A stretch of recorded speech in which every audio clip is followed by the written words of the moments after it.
السلام علیکم، میں حافظ محمد خان ہوں۔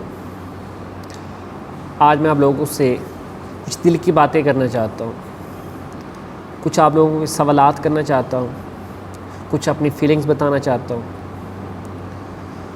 اور میں نے کچھ ڈیٹا اکٹھا کیا۔ اس ڈیٹا اکٹھا کرنے کے بعد میں نے سوچا ہے، میں نے فیل کیا ہے، اور اپنی فیلنگز آج آپ لوگوں سے شیئر کرنا چاہتا ہوں۔ دیکھیں، اسلاموفوبیا کا جو ابھی حالیہ دنوں میں جو مقدمہ ہے پاکستان نے لڑا ہے، اور اس کا جو رزلٹ آیا ہے، اس کے اوپر بہت سی باتیں سوچنے کی ہیں، غور کرنے کی ہیں۔ جیسا کہ غازی علم الدین جب انہیں میاں والی کے علاقے میں پھانسی دی گئی، تو وہ عمران خان کا ددیال کا علاقہ ہے، اور اس کے بعد اس کے آباء و اجداد وہاں سے کوچ کر کے لاہور آ گئے، اور لاہور کے علاقے برکی میں رہنا سٹارٹ کر دیا۔ یہ جو برکی کا علاقہ ہے، یہ عمران خان کے ننیال کا علاقہ ہے۔ میں کوئی کمپیریزن تو نہیں کرنا چاہتا، لیکن یہ قدرتی ہے تو میں نے تھوڑا سا بتایا۔ دیکھیں، آج یہ کوئی عمران خان پہلی وزیر اعظم پاکستان کے نہیں بنے، پہلی سربراہ نہیں ہے۔ پاکستان کی ہسٹری میں بہت سے وزیر اعظم آئے، بہت سے سربراہ آئے، بہت سے انہیں مواقع ملے، لیکن وہ یہ مقدمہ نہیں لڑ سکے۔ یہ ایک ایسا مقدمہ ہے، پہلے تھوڑا سا یہ سن لیں۔ دیکھیں، جب بھی کوئی سامراج، یورپین، یہ انگریز، جب بھی یہ کسی قسم کی کوئی گستاخی کرتے ہیں نبی پاک صلی اللہ علیہ وسلم کی شان میں، نعوذ باللہ، تو ہم سب کو بڑی تکلیف ہوتی ہے، دل خون کے عنصر ہوتا ہے۔ کیوں؟ کیونکہ نبی صلی اللہ علیہ وسلم کی محبت ہمیں اپنے ماں باپ سے بڑھ کر ہے، اور یہی ہمارے ایمان کا تقاضا ہے۔ اگر میں یہ کہوں کہ ہماری ایمان کی جمع پونجی نبی پاک صلی اللہ علیہ وسلم کی محبت ہے، تو غلط نہیں ہوگا۔ ہمارے پاس آخری سرمایہ جو ہے وہ نبی پاک صلی اللہ علیہ وسلم کی محبت ہے۔ لیکن اس طرح کا کوئی بد تہذیب، کوئی انگریز سامراج نبی پاک صلی اللہ علیہ وسلم کی شان میں بات کرتا ہے، کوئی کارٹون وغیرہ بنا دیتا ہے، کوئی گستاخی کرتا ہے، تو ہمارا دل خون کے عنصر ہوتا ہے، ہم تڑپ کر چھلنی ہو جاتے ہیں۔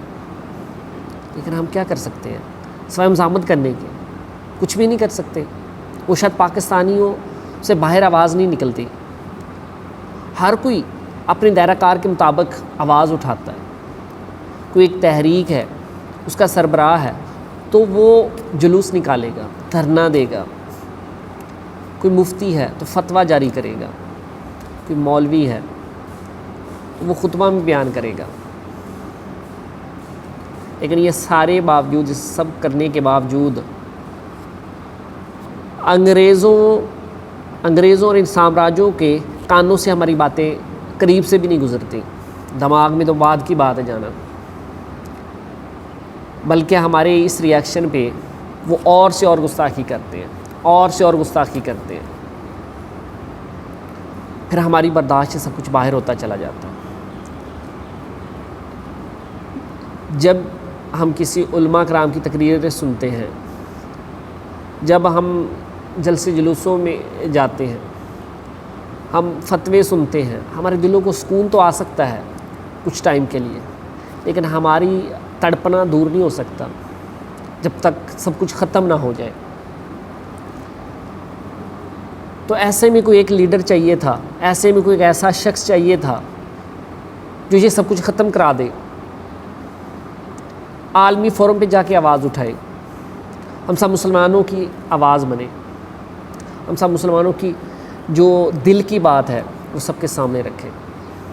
تو شاید اللہ تعالیٰ نے اس مقصد کے لیے، اس پاک مقصد کے لیے عمران خان کو چنا۔ اب ضروری نہیں ہے کہ کوئی بندہ مطلب شاہی خاندان سے ہو، تو غازی علم الدین تو ایک ترخان کا بیٹا تھا.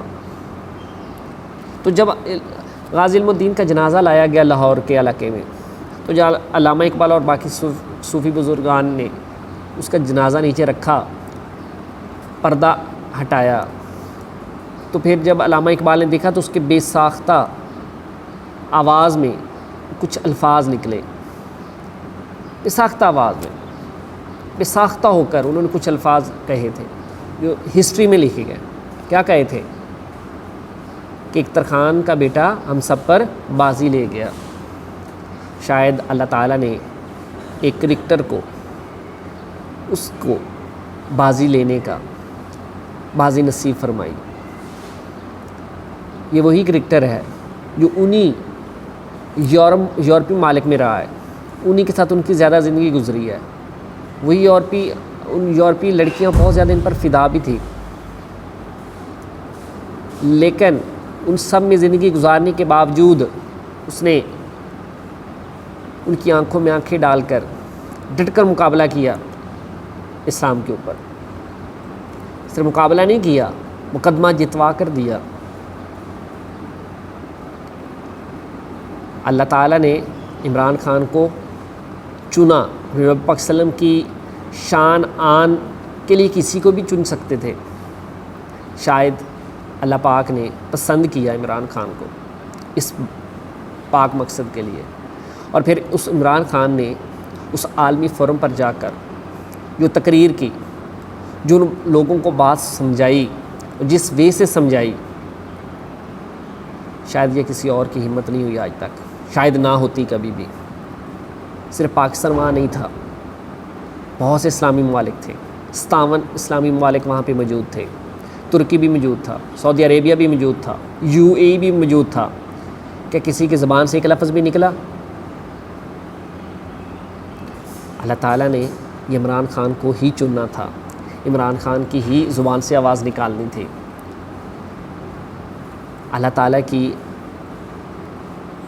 تعالیٰ کے حکم کے بغیر کوئی پتا بھی نہیں ہل سکتا.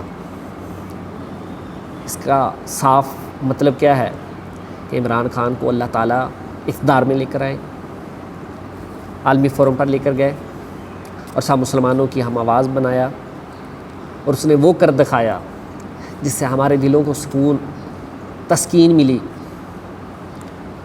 اب ایک قرارداد پاس ہوئی ہے 15 مارچ کو، ہر سال منائی جائے گی. اسلاموفوبیا کا مقدمہ ہر سال اجاگر ہوا کرے گا اور ہمیشہ ہوتا رہے گا. شاید کوئی اور نہ کر سکتا. دیکھیں آج تک مغربی کالم نگاروں نے جھوٹ پہ جھوٹ لکھا، جھوٹ پہ جھوٹ لکھا، کارٹون بنائے، سب کچھ کیا، لیکن کبھی کسی نے آواز اٹھائی؟ سابقہ وزیر اعظم بے نظیر صاحب جو تھی، بے نظیر بھٹو صاحبہ، اللہ تعالیٰ انہیں جنت الفردوس میں جگہ نصیب فرمائے، ان کے دور میں بھی واقعات ہوئے، لیکن وہ تو عالمی فورم پہ بات نہیں اٹھا سکی.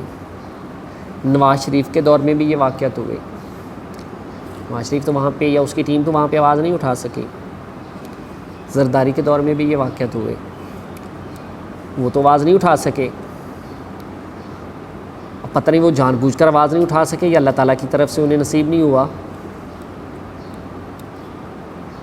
لیکن آواز وہی اٹھاتا ہے جن کو اللہ تعالیٰ چن لیتا ہے. شاید عمران خان کو اللہ تعالیٰ نے چن لیا.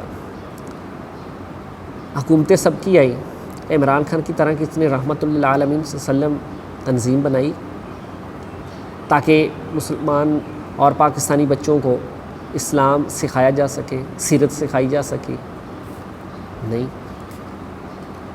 میں تو سمجھتا ہوں کہ جو عمران خان کے اسلام کے متعلق نظریات ہیں، جو ان کے مقصد ہیں، جو نظر آتے ہیں، جو جھلکتے ہیں، میں کچھ اور ہی دیکھ رہا ہوں. شاید یہ کام صوفی بزرگوں کے ہوتے ہیں. اگر میں آج یہ کہوں کہ کرکٹر ہم سب پر بازی لے گیا تو یہ غلط نہ ہوگا. اللہ تعالیٰ ہم سب کا حامی و ناصر ہو۔